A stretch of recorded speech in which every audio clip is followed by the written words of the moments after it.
तो जो दुश्मन थे बहुजन समाज के, उन्होंने जातियां बोध गया जो बौद्धों की भूमि है, लेकिन आज ब्राह्मणों का कब्जा है। उसकी जो मैनेजमेंट कमेटी है उसमें 50% ब्राह्मण बैठे हुए हैं, लेकिन मनुवादी देश पर कब्जा किए हैं। वो बौद्ध धर्म को अलग धर्म का सम्मान भी नहीं दे रहे हैं। नमस्कार, मैं शंभू कुमार सिंह और आप देख रहे हैं नेशनल दस्तक। मेरे साथ भंते सुमित रत्न हैं। इस देश में बीजेपी और आरएसएस में देखेंगे तो दर्जनों साधु समाज के लोग जो उनके धर्म गुरु हैं वो राजनीति को प्रभावित कर रहे हैं। धर्म की राजनीति का काट क्या है? बाबा साहब ने 1956 में बौद्ध धर्म का जो शुरुआत की, जिसको खत्म कर दिया गया था। भारत में सनातन जो है धर्म वो बौद्धिज्म ही है, बुद्ध की धरती है। बीच में उसको खत्म किया गया। 1956 में बाबा साहब ने उसको फिर पुनर्जीवित किया, लेकिन राजनीतिक रूप से वो धर्म हाशिए पर रहा। भंते सुमित रत्न उन कुछ बुद्धिस्टों में से हैं, उन धर्म गुरु हैं जो लगातार राजनीतिक हस्तक्षेप कर रहे हैं। सवाल है कि क्या SC ST OBC माइनॉरिटी के लोग जो हैं वो राजनीति नहीं समझ पा रहे हैं, और धर्म जिसको बीजेपी RSS हिंदू धर्म कहती है, जिसको आप हम और आप जैसे लोग ब्राह्मण धर्म कहते हैं, जो इस देश में जो मनुस्मृति की व्यवस्था है उसको लागू करना चाहते हैं, उसकी काट क्या है? भंते जी, क्या लगता है? आप लोग एकदम हाशिए पर चले गए। बुद्धमय भारत था, भारत की पहचान बुद्ध से है। आज प्रधानमंत्री ने एक लाइन नहीं बोला धर्म पर, एक लाइन नहीं बोला बेरोजगारी पर। कैसे देखते हैं आप? देखिए, जो बहुजन समाज है जो अलग अलग जातियों में बटा है, हालांकि जिन्होंने बांटा था उनका मकसद था कि इन्हें लूटा जाए और इन्हें हराया जाए। मकसद है बांट करके। तो जो दुश्मन थे बहुजन समाज के, उन्होंने जातियां बनाई, लेकिन जो जातियों में पीड़ित हैं, जातिवाद से दुखी हैं, कहीं ना कहीं सताए गए हैं, वो जब सक्षम हो जाते हैं, जब मजबूत हो जाते हैं, तो वही जातिवाद जो सामंतियों में पाया जाता है, ब्राह्मणों में पाया जाता है, या अन्य शासक जातियों में पाया जाता है, वो SC OBC की जातियों में देखने को मिलता है। जिस व्यवस्था से वो पतित किए गए, दबाए गए, सताए गए, उसका अंश अपने अंदर लेकर के ढो रहे हैं लोग। जबकि बाबा साहब चाहते थे कि जाति विहीन समाज बने। आज दिन तक SC OBC माइनॉरिटी के लोगों ने समाज नहीं बनाया, न बहुजन समाज बनाया, न बौद्ध समाज बनाया। हिंदुओं ने हिंदू समाज बना लिया है, और वो हिंदू समाज इतना प्रभावी बन गया है कि वो हमारे लोगों को, जो दबाए गए, सताए गए, उनको भी प्रभावित करता है।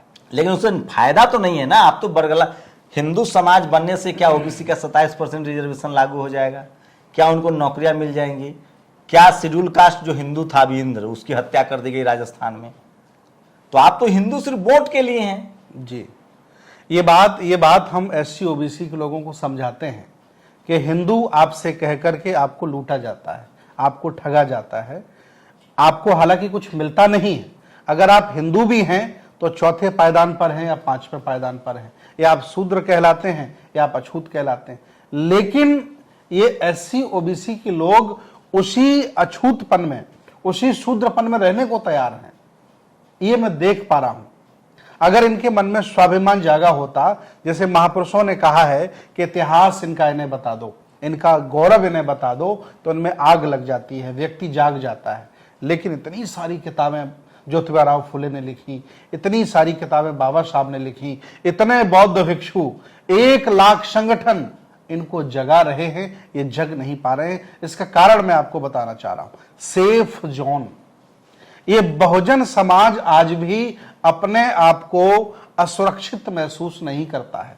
क्या इनको नहीं पता है कि सम्राट अशोक, चंद्रगुप्त मौर्य, ये सब इनके बिंबिसार हो, चंद्रगुप्त मौर्य हो, सम्राट अशोक हो, घनानंद हो, ये सब इनके पूर्वज हैं, और पूरी दुनिया में बुद्ध का धर्म का प्रभाव है। पूरा चीन, जापान, कोरिया, पूरा साउथ ईस्ट एशिया बुद्धमय है।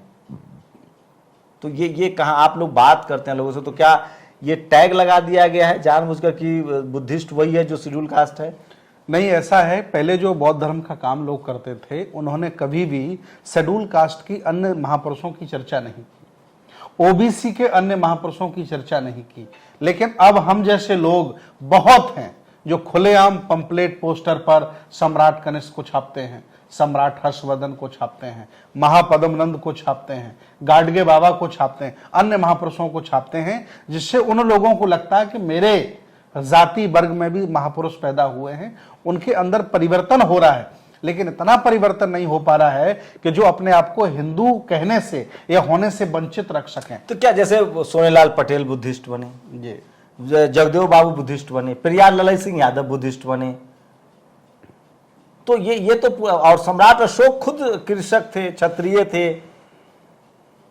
बुद्ध खुद राजा के फैमिली से थे। तो क्या बुद्ध को क्यों नहीं पहचान पा रहे लोग? कमी का हमें लगता है कि लोग कह रहे हैं कि जो भंते लोग हैं वो खा के सो जाते हैं बौद्ध मठों में। देखिए, बात आपकी सही है कि जिससे हमारी लड़ाई है उनके पास स्टैंड गन है और हमारे पास चाकू भी नहीं है। उनके पास साधन संसाधन हैं, उन्हें उनके बाबाओं को कोई लज्जित नहीं करता, अपमानित नहीं करता, चाहे जैसे वो हों, हिंदू राष्ट्र की परिकल्पना के करके चल रहे हों, उनका सपोर्ट किया जाता है। हमारे यहाँ ऐसा नहीं है। हर तीसरा आदमी आलोचक मिलेगा। जैसे आपने कहा कि बौद्ध भिक्षु लोग सोते रहते हैं, मैं आपको बताऊं कि जितने जागरूक बौद्ध भिक्षु हैं, पढ़े लिखे बौद्ध भिक्षु हैं, जितने उनके पास साधन संसाधन है, वो लगे हैं, काम कर रहे हैं। लेकिन आप तुलना उनसे करेंगे, उनके पास 2 लाख बाबा है, उनके पास बड़े बड़े वाहन हैं, गाड़ी घोड़े हैं, लोग उनको दान देते हैं। यह ऐसा नहीं है, ये नया नया है। भगवान बुद्ध रूपी वृक्ष सूख गया था प्रायः। पंडित केदारनाथ पांडे, राहुल सांस्कृत्यायन बने, जगदीश काश्यप, आनंद कौशल्यायन, इन लोगों ने हरा भरा किया। बाद में बाबा साहब ने 1956 में इस वृक्ष को और हरा भरा कर दिया है। हम जरूर ये कह रहे हैं कि मेरे लोगों की ये कमियां हैं, लेकिन हम आशावादी हैं, हम निराशावादी नहीं हैं।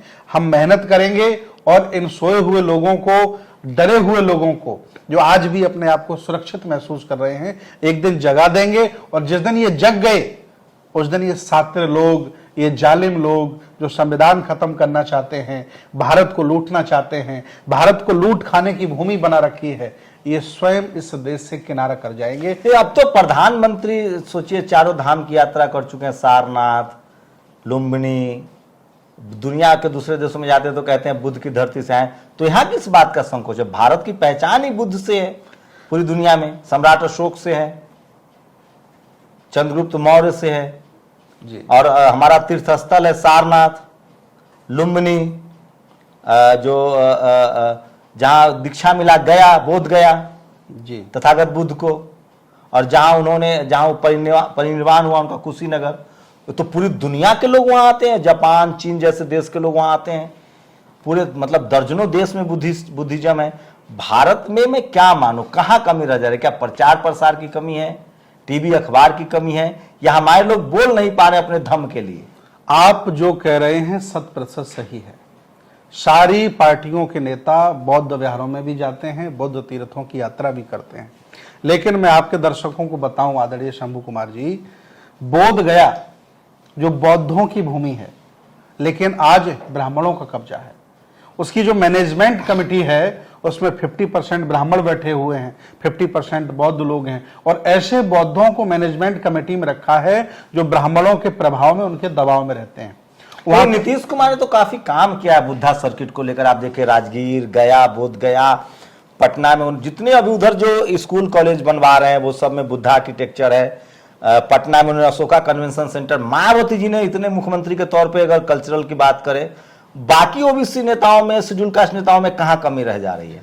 नीतीश कुमार जी ने बहुत काम किया है। राजगिरी में बहुत अच्छी बुद्ध की प्रतिमा लगाई। हालांकि वो सेकुलर सोच के व्यक्ति हैं, हमारी भी मुलाकात हुई है। लेकिन मैं आपके माध्यम से अपील करना चाहता हूं, अभी वो मुख्यमंत्री हैं, वो बोध गया मैनेजमेंट कमेटी से ब्राह्मणों को निकाल दें।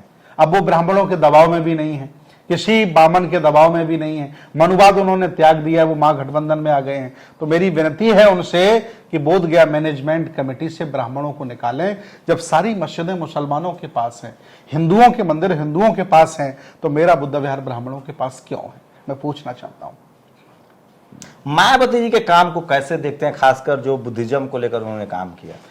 स्वतंत्र भारत में जब से उत्तर प्रदेश बना है, जितने भी स्टेट भारत में हैं, मुख्यमंत्री के तौर पर आदरणीय बहन कुमारी मायावती जी ने भगवान बुद्ध के लिए, बहुजन महानायकों के लिए जितना काम किया है इतना किसी मुख्यमंत्री ने नहीं किया है। इसे मुझे कहने में कोई तकलीफ नहीं है। जो काम करेगा काम दिखता है, और उन्होंने हमारी संस्कृति के लिए किया है। अन्य जो मुख्यमंत्री हैं, चाहे वो शेड्यूल कास्ट बिलोंग करते हों, अनुसूचित जनजाति बिलोंग करते हों, या आधी आबादी ओबीसी के हों, उनसे भी हम अपेक्षा करते हैं कि ये भारत बुद्ध की धरती है। ये बुद्ध ने एससी ओबीसी जिन्हें आज कहा जाता है, ये सब पुराने राजे महाराजे रहे हैं। ऐसी कोई जाति उठा के देख लीजिए जिसके राजा नहीं रहे हैं। सब लोगों ने शासन किया। क्यों? क्योंकि बुद्ध का जो समता मूलक समाज की स्थापना का जो एक सिस्टम था, उसके माध्यम से सब लोगों को शासन करने का मौका मिला। वहां ऊंच नीच और छुआछूत का भाव नहीं है। इसलिए मैं अन्य मुख्यमंत्रियों से अपेक्षा करता हूं कि वो भी इस धरती को बौद्धमय बनाए, और पूरी दुनिया में अगर भारत का मान सम्मान है तो बुद्ध की वजह से है, और कोई देवी देवता कहीं टिकता नहीं है। पूरी दुनिया में का, एशिया में कहीं भी चले जाइए। इसलिए मैं अपेक्षा करता हूं, उनके काम की सराहना तो करता हूं। कहा लाइट ऑफ एशिया कहा जाता है बुद्ध को। राजेंद्र प्रसाद सिंह लिखते हैं कि सिकंदर पूरी दुनिया नहीं जीत पाया, जी, बुद्ध ने अपने विचारों से पूरी दुनिया जीत लिया। जी बिल्कुल। वो कहते हैं कि अगर बुद्ध राजपद अपनाते तो खाली लुम्बिनी जानता, उन्होंने धम्म पद अपनाया तो पूरी दुनिया जानता है। रिसर्च हो रहे हैं हमारे देश में। आपको नहीं लगता है कि जो हमारे जो धम्म गुरु हैं जी, वो इसके प्रचार प्रसार नहीं करें? संसाधन एक समस्या है, और टीवी अखबार भी एक समस्या है। और क्या आप लोग को सामाजिक राजनीतिक सहयोग नहीं मिल पा रहा है? देखिए आदरणीय शंभू कुमार जी, बहुत अच्छी बात आपने कही। जो तथागत भगवान बुद्ध का धर्म है भारत में, ये पहले से बहुत तेज गति में बढ़ रहा है, बहुत तेज गति में बढ़ रहा है। इसमें कहने में कोई संकोच नहीं है। और मैं आपको बता दूं आज आपके चैनल के माध्यम से कि आधी आबादी वैचारिक बौद्ध है भारत में, संस्कारों से बौद्ध है, बाय बर्थ बौद्धिस्ट है, बाई बर्थ बौद्ध है, लेकिन ईमानदार हैं। ईसाइयत, इस्लाम और हिंदू तीन ही अलग धर्म है भारत में। बाकी सिखिज्म, जैनिज्म और बुद्धिज्म हिंदू धर्म के हिस्सा हैं, ऐसा इन्होंने लिख के रखा हुआ है। हम बौद्ध मिलकर के अलग बौद्धों का कानून मांग रहे हैं, अलग पर्सनल लॉ मांग रहे हैं, मैरिज एक्ट मांग रहे हैं, हमें नहीं दिया जा रहा है। हाई कोर्टों में हमारे केस पड़े हुए हैं, लेकिन ये जाहिल लोग नहीं दे रहे हैं। इनको डर लग रहा है कि जो आज वंचित लोग हैं, जिन्हें ये अपमानित करते हैं, कभी छोटे बच्चे को मारकर, कभी गाली देकर, कभी और सारे अपमान करके, ये जो करते हैं, इन्हें मालूम है कि जिस दिन अलग धर्म का बुद्धिज्म को यहां सम्मान मिल जाता है, आधी आबादी लगभग एससी ओबीसी के सारे लोग। अच्छा बहुत एक बात बताइए, मैं सनातन में हूं, मान लीजिए मैं ब्राह्मण धर्म मानता हूं, तो मैं पुजारी नहीं बन सकता। क्या बुद्धिज्म में है कि कोई भी जाति समुदाय का आदमी धर्म गुरु बन सकता है? जी, भगवान बुद्ध के धर्म में कोई जाति नहीं है। और जो बौद्ध बनकर, इस आंदोलन को जानकर, महापुरुषों की संस्कृति को जान करके अपने साथ जाति लगा के बैठा है, वो बाबा साहब और बुद्ध के विचारों का हत्यारा है। चंदा की बात करें तो क्या, जैसे बुद्ध विहार है, जैसे मंदिर है, वहां दान पेटी है, मैंडेटरी है चंदा देना जी, लाइनें लगती हैं। बुद्ध विहारों में क्या स्थिति है? क्या वहां स्वेच्छापूर्वक दान देना है आपको? देखिए, जो उपासक हैं, जो परंपरागत हैं, वैचारिक हैं, वो और जो सरकारी सेवा में हैं, या किसान हैं, या राजनीति में है, अन्य प्रोफेशन में हैं, जो लोग बुद्ध को समझ गए हैं, जिन्होंने पे बैक टू सोसाइटी को समझ लिया है, वो अलग अलग तरीके से दान देते हैं। जैसे पुस्तकालय के हेतु दान दे देते हैं, बुद्ध विहार बनाने के लिए दान दे देते हैं, स्कूल्स कोई बनाइए तो उसे दान देते हैं। ऐसा है लोग। अच्छा, क्या लगता है आप लोग को? जैसे मैं एक देखा, बड़ा मार्केटिंग है ब्राह्मण धर्म में जी, वहां सिर्फ ब्राह्मण ही पुजारी बन सकता है। बुद्धिज्म में बुद्ध ने खुद कहा कि कोई भगवान नहीं। तो क्या ये एक धारणा है कि कर्मकांड से नहीं, बुद्धिज्म में जाएंगे तो कर्मकांड से अलग हो जाएंगे, कोई भगवान है ही नहीं? तो क्या पढ़ाई लिखाई, स्वास्थ्य, चिकित्सा पर जोर दिया गया है, वे ऑफ लाइफ है ये? अब बुद्धिज्म में आने से फायदा क्या होगा? देखिए, बुद्ध का धर्म विज्ञान है, बुद्ध का धर्म दर्शन है, मिडवे है, एक विचारधारा है। यहाँ पूजा का कोई स्थान नहीं है। हालांकि बुद्ध के बाद पथभ्रष्ट बौद्धों ने बुद्ध की मूर्ति को अगरबत्ती दिखाना, मोमबत्ती दिखाना और 8-8 घंटे सूत्र रटने की जो परंपरा डाली है। मैं 6 साल पहले श्रीलंका गया था, और जब श्रीलंका के बौद्ध भिक्षुओं को मैंने 8 घंटे पाली भाषा के सूत्र रटते हुए देखा था। मैंने उसी समय कह दिया था कि एक दिन ये लोग खाने के लिए तरस जाएंगे। ये समय को वैल्यू नहीं दे रहे हैं। 1 घंटे में व्यक्ति बहुत काम कर सकता है, लेकिन वो पूजा कर रहे हैं, जबकि पूजा करने से न परलोक में कुछ मिलता है, न लोक में कुछ मिलता है, और न ही कुछ मिलता है। ये आत्मसंतुष्टि का विषय है। इसलिए भगवान बुद्ध ने खुद कहा कि दुनिया में 2 ही तरह के लोग हैं। एक वो जो ये मानते हैं कि दुनिया किसी ने बनाई है, और दूसरे वो जो ये मानते हैं कि दुनिया किसी ने बनाई नहीं है, बल्कि इसका धीरे धीरे विकास हुआ है। बुद्ध विज्ञान है, बुद्ध पूजा पाठ की वस्तु नहीं है। उनको समझिए, आचरण करिए, तभी सोतपन्ना, स्रगदागामी, अनागामी, अरहत आप हो सकते हैं, और आप अच्छे इंसान बन सकते हैं। ये कहीं इसकी वजह बुद्धिज्म पीछे रह जाने की वजह ये तो नहीं है कि जैसे ब्राह्मण धर्म है कि सारा कुछ कीजिए और एक बार डुबकी लगा लीजिए, आप पाप से तर गए? ऐसा बिल्कुल नहीं, ऐसा बिल्कुल नहीं है। ये व्यवस्था हिंदू धर्म में भी नहीं है, ये ब्राह्मण धर्म में है। हिंदू धर्म तो वैसे ही ये लोग कह करके लोगों को मूर्ख बना रहे हैं। सही मायने में ये एक राजनीति है ब्राह्मणों की, जिसके माध्यम से वो बिना मेहनत के धन जुटाते हैं और अपने बच्चों को देश विदेश में पढ़ा करके पूरी दुनिया पर कब्जा करते चले जा रहे हैं। ये लोग नादान हैं। SC OBC वाले नहीं समझ पा रहे हैं कि आने वाली पीढ़ी हमारी गुलामी की तरफ जा रही है।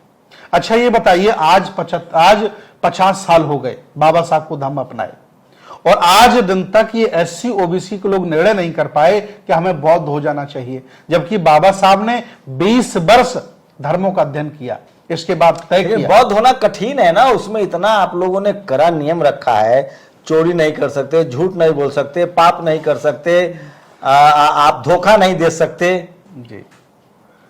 तो ये जो बाय बर्थ बुद्धिस्ट है, ये तो फिर जो खासकर जो ये ऐसे तो इतना ज्यादा नियम कानून है, कैसे आएंगे लोग? देखिए, जो संविधान में नियम है वो बुद्धिज्म का नियम है। अगर आप किसी को गलत दृष्टि से देखते हैं तो आप पर केस लगेगा। आप चोरी करेंगे तो आप 420 कहलाएंगे, धोखा देंगे उसका भी केस है।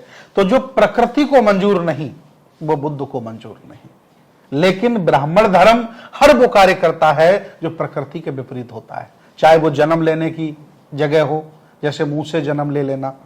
अब एक सक्षम, ज्ञानवान, पढ़ा लिखा, वैज्ञानिक सोच वाला व्यक्ति, उसे मार दो, लेकिन ये स्वीकार नहीं करेगा कि जन्म व्यक्ति मुंह से ले सकता है। लेकिन एक ब्राह्मण धर्म में एक डर है जी, और वो कहते हैं कि हमारा पूजा करो तुम करोड़पति हो जाओगे। क्या ये पॉसिबल है? कभी नहीं, कभी नहीं, ऐसा कुछ नहीं है।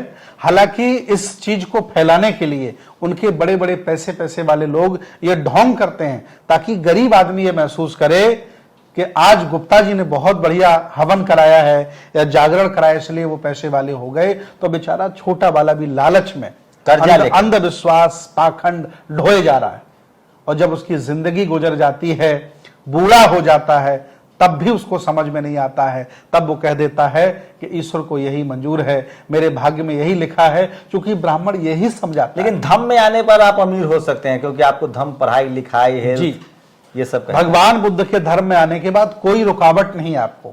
आप प्रकृति के अनुसार कुछ गलत मत करिए, आप बौद्ध हैं।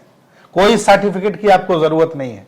आप अच्छे इंसान बन जाइए, किसी का बुरा मत चाहिए, जो प्रकृति के अनुसार गलत है उसे मत करिए, आप बौद्ध हैं। लेकिन हिंदू धर्म ठीक उल्टा है इसका। इसलिए मैं चाहता हूं कि उस जंजाल से निकल के आइए। देखिए, हिंदू धर्म का मंदिर एक ATM है।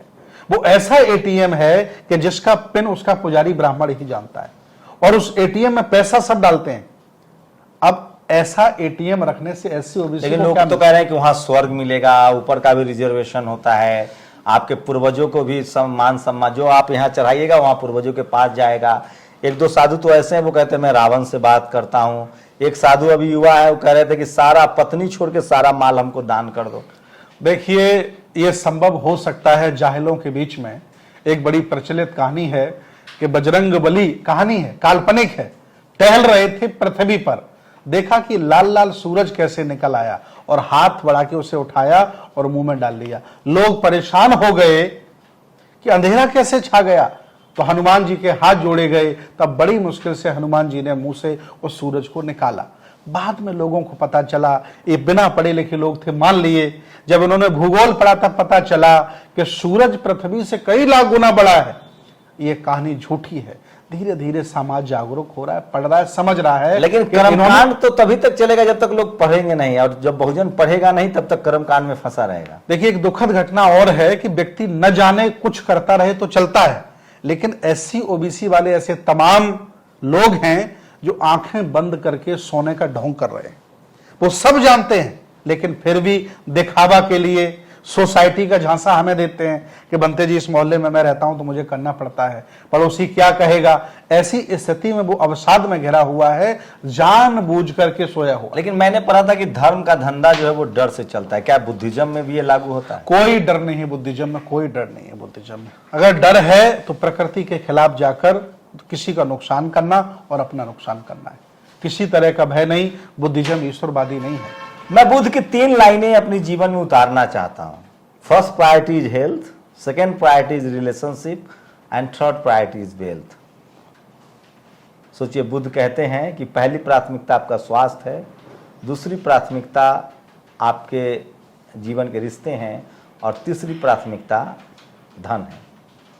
सोचिए किस तरह से आपको कर्मकांड ने गरीब, लाचार और बेबस रख दिया है। आपको स्कूल की तरफ जाना होगा। बुद्धिज्म तब समझ में आएगा जब आप स्कूल कॉलेज जाएंगे, पढ़ाई लिखाई करेंगे।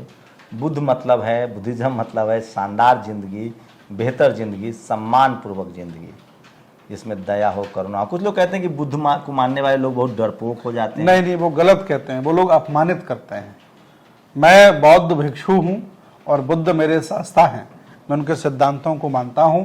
आप हमसे उठा के देख लीजिए कि मैं किस बड़े आदमी से डरता हूं। सरकार के खिलाफ जैसा राजा बुद्धिज्म के दौर में हुआ। सम्राट अशोक की जो कहानी है वो लोग सही बताते ही नहीं है। उनके खिलाफ ये मिथ्या अवधारणा फैलाई जाती है कि उन्होंने तलवार फेंक दी। ऐसा नहीं है, तलवार उन्होंने हमेशा थाम के रखी, और उनके बाद कितने उनके परिवार के लोग राजा रहे। ये पागलपन है। ये श्रमण परंपरा के सम्राटों को, बहुजन आंदोलन के महापुरुषों को अपमानित, उनका चरित्र लांछन करने का जो षड्यंत्र है RSS का, ब्राह्मणों का, ब्राह्मणवादी लोगों का, ये उजागर होता है। सोचिए शब्दों का कितना बड़ा महत्व होता है। बुद्ध दुनिया 2500 साल पहले भारत दुनिया पर आया, सबसे बड़ा वैज्ञानिक, सोशल साइंटिस्ट, विज्ञानवादी। उसको किन लोगों ने बुद्ध से बुद्धू बना दिया? जो सबसे बड़े ज्ञानी हुए हैं आज तक, जिनको बुद्ध कहा गया, उसी के उल्टा लोगों ने बुद्धू बना दिया, मतलब सबसे बेवकूफ। बड़ी साजिश हुई है इस देश की सनातन व्यवस्था से। तक्षशिला, नालंदा, विक्रमशिला जैसी यूनिवर्सिटियां थी जब बुद्धमय भारत था। सम्राट अशोक जैसे न्यायप्रिय राजा थे जब बुद्धमय भारत था। अखंड भारत था जब बुद्धमय भारत था। आप एक बार बुद्धिज्म को पढ़िए, बाबा साहब ने बुद्धायन धम्मा भी लिखा है, तब आपको पता चलेगा कि आप एक बेहतर इंसान तभी बन पाएंगे जब आप बुद्ध के विचारों पर चलेंगे, जिसमें आपकी अपनी भी भलाई है, आपका अपना हेल्थ, आपका पैसा, आपकी संपत्ति, आपका रिश्ता, आपका देश, सब कुछ बुद्धिज्म में। बस शर्त इतनी है कि आप अपने लिए जैसा करना चाहते हैं, दूसरे के लिए वैसा ही व्यवहार करें। आपको पूरी बातचीत कैसी लगी, अपनी प्रतिक्रिया जरूर दीजिए। शुक्रिया। नेशनल दस्तक की आपसे गुजारिश है कि अगर इसको बचाना चाहते हैं तो नेशनल दस्तक को सब्सक्राइब करने के लिए रेड कलर के सब्सक्राइब बटन को दबाएं, फिर बेल आइकन की घंटी दबाएं। नेशनल दस्तक को बचाने के लिए बहुत जरूरी है कि हर खबर को शेयर करें, लाइक करें, कमेंट जरूर करें।